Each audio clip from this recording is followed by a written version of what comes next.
Hi everyone, and welcome to my channel. For those who don't know me, my name is Sierra, and I'm a certified health coach with a background in psychology. In my last video, I talked about how I was finally able to lose over 40 pounds and keep it off after so many years of struggling with food and my weight. However, rather than talking about what I specifically did in terms of diet and exercise, I wanted to talk about what was absolutely essential for losing weight. Because the truth is, you can lose weight using countless different diets and exercise strategies. So clearly, the specific strategies you choose to use are not what truly matters for weight loss. As I discussed in my last video, what truly matters for weight loss is that you're in a caloric deficit. And there are several ways to go about doing that. However, there are definitely things that can make sticking to a caloric deficit a lot easier. Weight loss may come down to a simple equation, but that doesn't make it easy. And until I adopted certain strategies, sticking to a caloric deficit felt pretty much impossible for me. So in this video, I want to talk about 10 things that made sticking to a caloric deficit a lot easier for me and actually doable. Before I get into it though, it's important for me to emphasize that these are just the things that worked best for me, and are not necessarily going to be the things that work best for you. We all have different goals, values, lifestyles, and preferences. So although I do believe a lot of the tips I discuss in this video will be applicable to most people, it's still important to consider if and how they apply to you as an individual. So with that out of the way, here are the 10 key things that enabled me to lose my last 20 pounds and keep them off for good.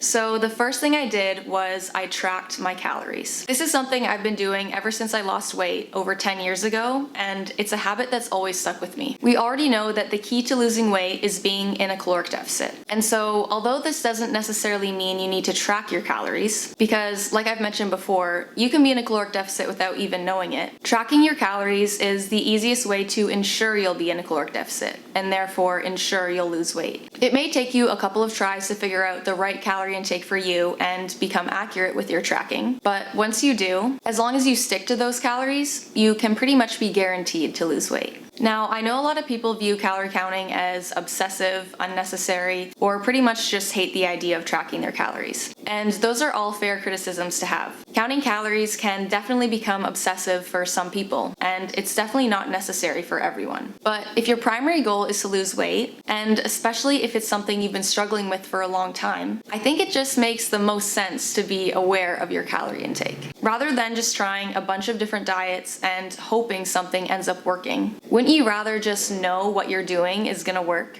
It may be a little annoying and overwhelming at first, but over time, just like anything, it will eventually become a habit. And you'll end up learning so much more about food and nutrition in the process. Even if you don't want to commit to tracking your calories forever, it's still a really beneficial thing to do, even if it's just for a short period of time. And in fact, this is what I would recommend for most people. Start off by spending a period of time being really meticulous about weighing and tracking everything you eat. Then, once you've gained a better understanding of calories and have developed better habits around food, you can transition to a much more relaxed approach to monitoring your food intake. Like myself, for example. After years of counting my calories, I've become really good at eyeballing my portions and keeping a rough estimate of my calorie intake in my head. And so it's simply unnecessary for me to continue weighing and tracking every little thing I eat. That being said, however, weighing and tracking is still something I really like to do. On top of keeping me accountable, I just enjoy taking the guesswork out of it and not having to think about when or how much I should be eating. But again, this is just what I prefer doing. And it's definitely something that will vary drastically between individuals. But if your goal is weight loss and you haven't tried tracking your calories yet, it definitely has the potential to be one of the most transformative things you ever do. So the next thing I did was I used a flexible calorie deficit. When most people try to lose weight, my past self included, they normally set very strict calorie targets for themselves. For example, they may set a goal of sticking to a 500 calorie deficit per day every day. However, not only are very strict calorie targets like this completely arbitrary and unnecessary, they also tend to lead to all or nothing behaviors. This is something I talked about extensively in my last video, so definitely check that out if you want a more detailed explanation of all or nothing behavior and how to start overcoming it. But it's essentially when not being absolutely perfect leads you to feeling like a failure and falling off your plan completely, which is a very easy thing to do when you set super strict calorie targets for yourself. Unless you have a very specific deadline where you need to lose weight by a specific time, there is simply no reason to set super strict and rigid calorie targets for yourself. So why make things harder than they need to be? Instead of aiming for a super strict calorie deficit and trying to stick to the exact same number of calories every single day, I set myself a more flexible deficit, where I allowed myself to eat more on some days and less on other days. I already figured out what my maintenance calories were, and so as long as my average calorie intake was under that, even if that meant losing weight at a slightly slower rate than I initially wanted to, I knew I would still lose weight over time.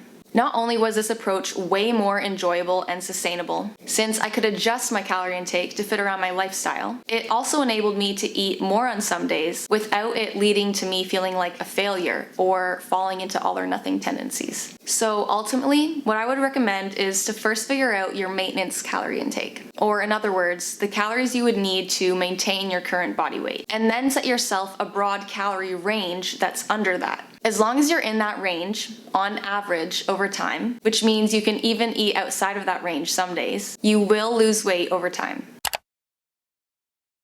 The next thing I did was ensure to eat a high protein diet. We've all probably heard that eating enough protein is important for building and maintaining muscle mass, but I also think it's equally important for losing weight. And this is primarily because when we say we want to lose weight, it's usually not just weight we want to lose. What most people truly want to lose is body fat. And eating enough protein, along with resistance training, which I'll get to later, ensures that more of the weight you're losing will come from body fat rather than muscle mass. And on top of being important for maintaining muscle mass during weight loss, protein is also the most satiating macronutrient, which means that it will help you manage your hunger levels and keep you feeling satisfied for longer. All of the calories we consume come from 3 macronutrients, including protein, carbs, and fats. And it's worth mentioning that a lot of people recommend taking calorie tracking a step further by counting all 3 macronutrients instead. I do think this can be a really useful thing to do for a short period of time, but for most people, I simply don't think this is necessary. Tracking your calories can be overwhelming enough. And as long as you're eating a relatively balanced diet, the specific number of carbs and fats you're eating is not going to have a noticeable impact on your weight loss results. The only thing that can have a noticeable impact is not getting enough protein, which is why, on top of paying attention to calories, I do recommend paying attention to protein and ensuring you're hitting a minimum protein target every single day.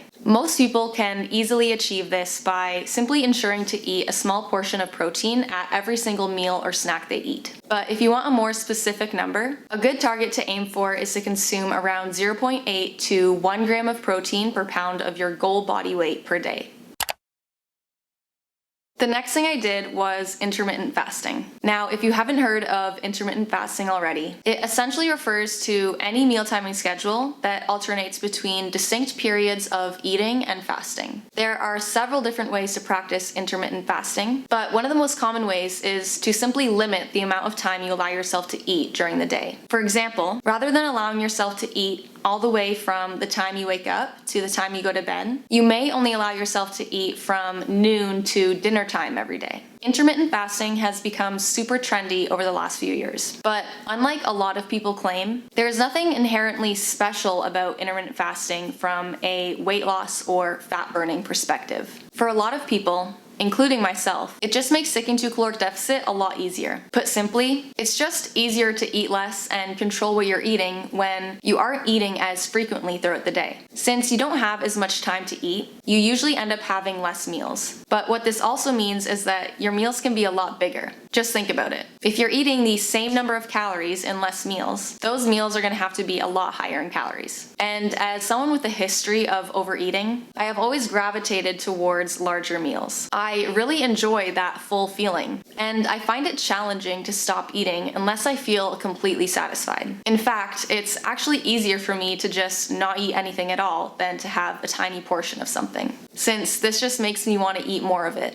And when it comes to creating a caloric deficit, I would rather just skip a meal here or there than have to eat less at every single meal and never get a chance to feel fully satisfied. And so by practicing intermittent fasting and eating less frequently throughout the day, it allows my meals to be a lot bigger, which not only helps me manage my appetite, but just makes my life so much more convenient and enjoyable overall. I don't have to worry about eating or preparing food as often, and I can eat way bigger portions of higher calorie foods without worrying about going over my overall calorie targets for the day. Now, this being said, you don't necessarily want to go too long between meals or too low in meal frequency, because this can also be pretty unenjoyable. The key is finding a balance between meal size and meal frequency that works best for you. And each person is going to be different. This is a topic I'm really passionate about and have a lot more to say about, so I'm going to save talking about the exact meal timing schedule I followed for a future video. But I think a really good recommendation for most people who are trying to lose weight is to focus on eating 2 to 4 times every day, including snacks, and condensing those meals into a 6 to 12 hour eating window during the day. Because even if you don't decide to eat less meals overall, condensing those meals into a shorter time period will allow them to be a lot closer together, which will make it easier for you to get from one meal to the next without feeling the need to snack. Ultimately though, this is another thing that will vary drastically between individuals. You may have a medical condition that doesn't allow you to go a long time between meals, or just personally hate how intermittent fasting makes you feel. So if that's you, please don't feel like you need to do it.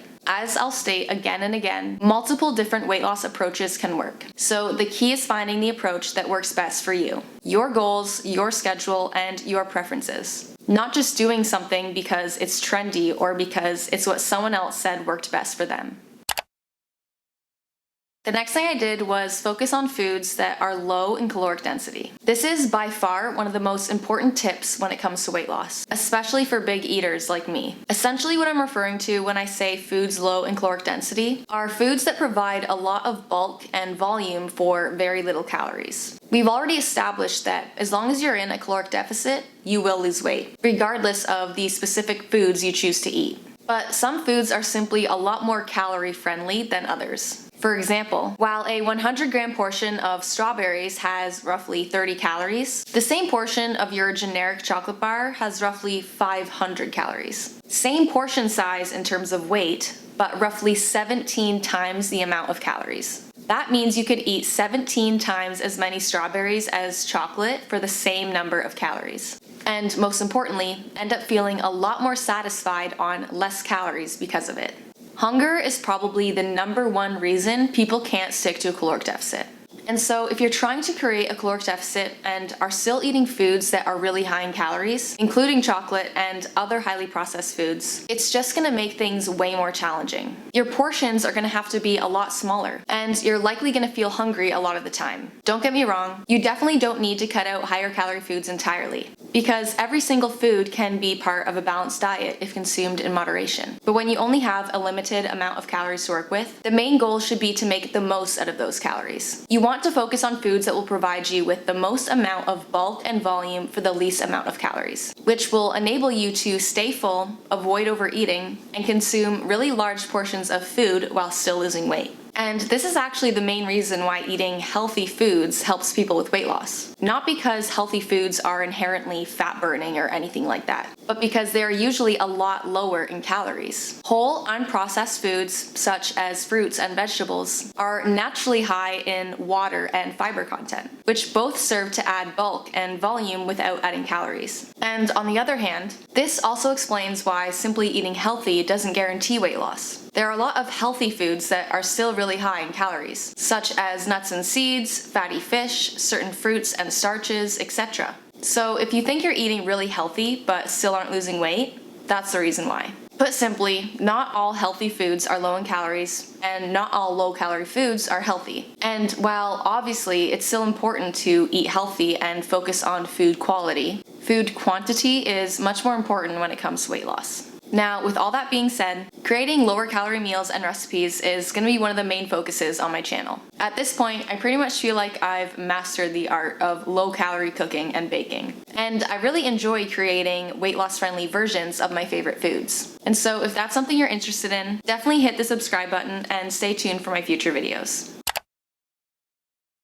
Now, the next thing I did also relates to food choices, and it's that I ensured to eat foods I genuinely enjoyed. This is another thing that is so important for anyone who wants to lose weight, because if you don't enjoy your diet, how can you expect to stick to it? On top of realizing that you don't need to completely eliminate any food from your diet, the key is realizing that lower calorie foods can also taste really good. People often associate healthy and low-calorie food with bland and boring, but this simply doesn't need to be the case. First off, rather than forcing yourself to eat something simply because it's healthy or low in calories, you should focus on finding the healthy and low-calorie foods you like the most, and then find ways of preparing them to make them more enjoyable. For example, you shouldn't be afraid of adding things like salt, spices, and non-nutritive sweeteners to your meals. There are so many different seasonings and condiments that can add so much flavor to your meals for very little calories. And as another example, rather than eating fruits and vegetables on their own or on the side of your meals, like so many people do, you can find ways of incorporating them into the meals you already enjoy, like adding berries to your morning cereal or adding vegetables to your favorite pasta dish. Point is, there are so many different tips and hacks to make lower calorie foods so much more enjoyable. I genuinely love my diet and everything I eat. And because of this, feeling restricted or deprived is simply not something I ever struggle with. Again, creating recipes that aren't just weight loss friendly but are also delicious is going to be one of the main focuses on my channel. So definitely stay tuned if that's something you want to see more of. My next point shifts the focus from diet to exercise, and that's resistance training. Although resistance training isn't necessary for weight loss in itself, it's definitely necessary for fat loss, which, as I mentioned earlier, is usually what most people are looking to lose anyway. Along with adequate protein and calorie intake, resistance training will ensure that the weight you're losing is coming from body fat rather than muscle mass. As I discussed in my fitness journey video, this is one of the biggest mistakes I made when I first decided to lose weight. Since I severely restricted my calories, didn't eat enough protein, and didn't do any form of resistance training, I lost a lot of the natural muscle mass I had before. And because of this, I ended up with a skinny fat appearance. Skinny fat occurs when you still have excess body fat despite your weight being low. So although I weighed even less than I do now, my body fat percentage was actually higher. Doing some form of resistance training on a consistent basis is what would have allowed me to keep my muscle mass while losing body fat, which would have resulted in a lower body fat percentage at the same body weight. And on top of allowing you to achieve a lower body fat percentage, resistance training is what will allow you to change the shape of your body. For example, if you want to lose fat around your waist while still maintaining or building size in your glutes, which is what so many of us girls are interested in. Moral of the story, if you want that lean, toned, and shapely appearance, rather than just looking like a smaller version of the body you already have, you simply have to do some sort of resistance training. Now, you don't need to go crazy with it if it's not something you enjoy, but for most people, I would recommend doing at least 3 full body weight training sessions per week. Even doing 2 workouts a week would make a significant difference. Once again, stay tuned for my future content, since I plan on making a lot more videos about resistance training as well as my personal workout routine. My next point is that I ensured to have an active lifestyle, and more specifically, I adopted the habit of walking 10,000 steps every single day. A lot of people believe they need to do a bunch of traditional cardio in order to lose weight, such as running on the treadmill or using other cardio machines. But this simply isn't necessary, and in a lot of cases, it can actually be unproductive. On top of not burning as many calories as you may think, it's not the most enjoyable form of exercise to perform, and it can be extremely hard on your body. Don't get me wrong, moderate to high intensity cardio definitely has a lot of benefits and is definitely worth including in your overall exercise routine. But I definitely don't think it should be what you're relying on as a means to burn calories or lose weight, especially if it isn't something you enjoy doing. I personally don't mind running or doing other forms of traditional cardio, but because I wanted to allocate most of my available energy and time to my resistance training workouts, it simply wasn't something I chose to focus on. Instead, I decided to adopt the habit of walking 10,000 steps every single day. There's nothing inherently special about 10,000 steps in particular, as compared to say 8,000 or 12,000 steps. But the whole point was to just increase my daily activity levels by walking more. And I liked having a round number to aim for. Walking is amazing because it's something we all do anyway. It's an extremely easy way to burn calories and increase your daily energy expenditure without requiring a ton of extra energy or resources. You don't need any fancy gym equipment, and you can pretty much do it from anywhere. It also doesn't cause any significant stress on your joints or increase your appetite like other forms of traditional cardio. And on top of helping me with my weight loss,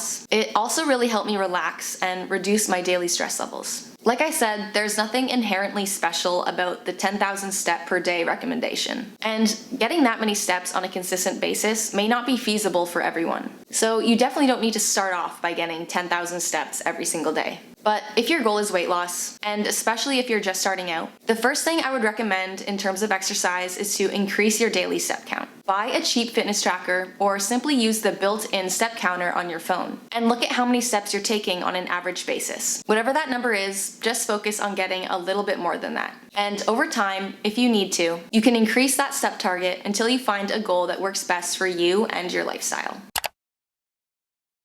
The next thing I want to talk about is something I like to call mindset priming. If you watched my last two videos, you would know how drastically things changed for me when I started learning more about psychology and the importance of mindset. Most people know what to do, but just can't seem to get themselves to stick to it, at least not consistently. And I strongly believe that the key to consistently sticking to anything is adopting the right mindset. For example, one of the things I mentioned in my last video is the importance of keeping your attention focused on your why, or essentially the reasons why you're trying to make a change in the first place. Because the reality is, no matter how disciplined or motivated you may be, there are going to be times when you don't feel like doing what you know you should be doing in the moment. People usually start off feeling really motivated after committing to a goal. But as time goes on, it's just too easy to forget exactly why we started and exactly what feelings and emotions led us to making that commitment in the first place. And if you aren't actively thinking about your why, there is simply no way you'll be able to push through and stay on track during those tough moments. And so this is where the idea of mindset priming comes in. I took the time to clearly define and actually write down my why, as well as my daily intentions and any other positive thoughts I wanted to keep in mind during the course of my day. And every morning, I would read that little paragraph over. Essentially, I made a habit of reminding myself of my why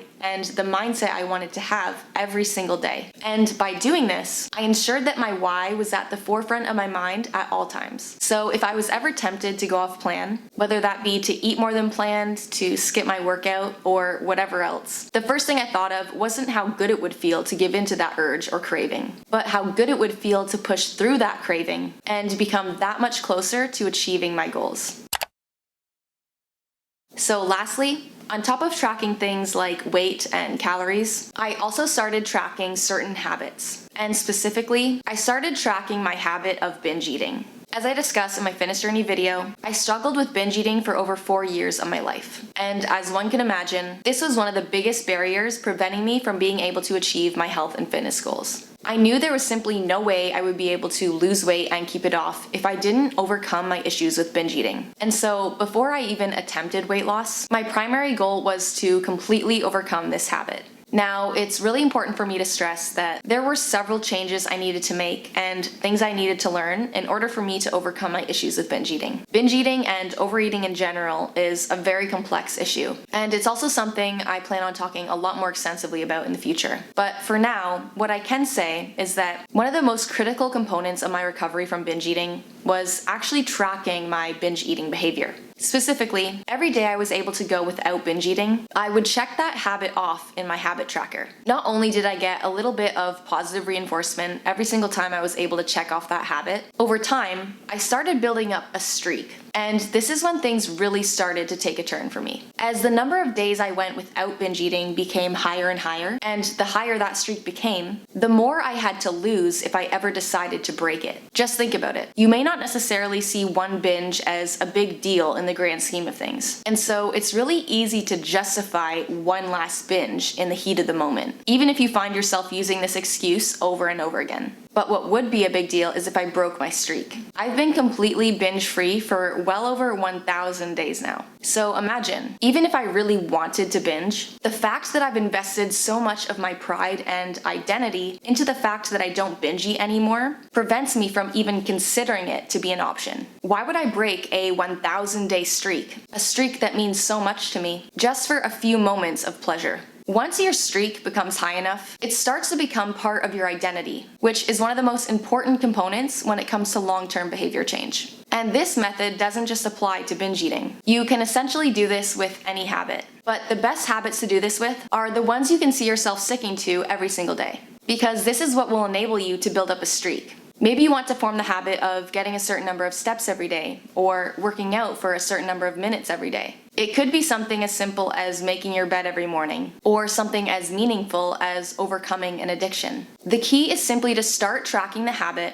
and start checking off every single day you're able to follow through with it. You'll likely have a lot of mistakes in the beginning, and this is totally okay. Eventually, once you learn what truly works for you and what you can realistically commit to long term, you'll start building up a streak. And once that happens, your only goal should be not to break the streak. As time goes on, your habits will naturally start to shift, and performing that habit will become easier and easier. And once your identity becomes invested in that habit, performing that habit will essentially become effortless. This is how powerful it can be to simply start tracking your habits.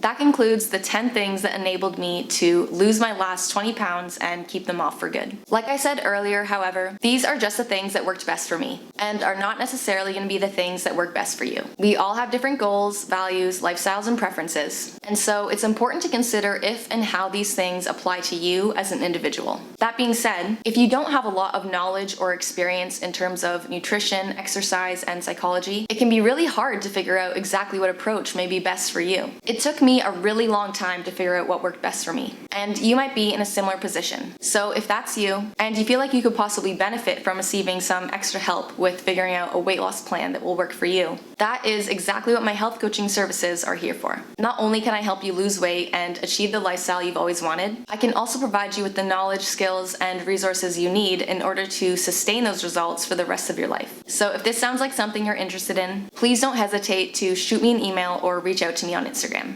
And with that out of the way, I would like to thank you all so much for watching. Please give this video a big thumbs up if you enjoyed it, and make sure to subscribe to my channel so you never miss any of my future videos. See you guys soon!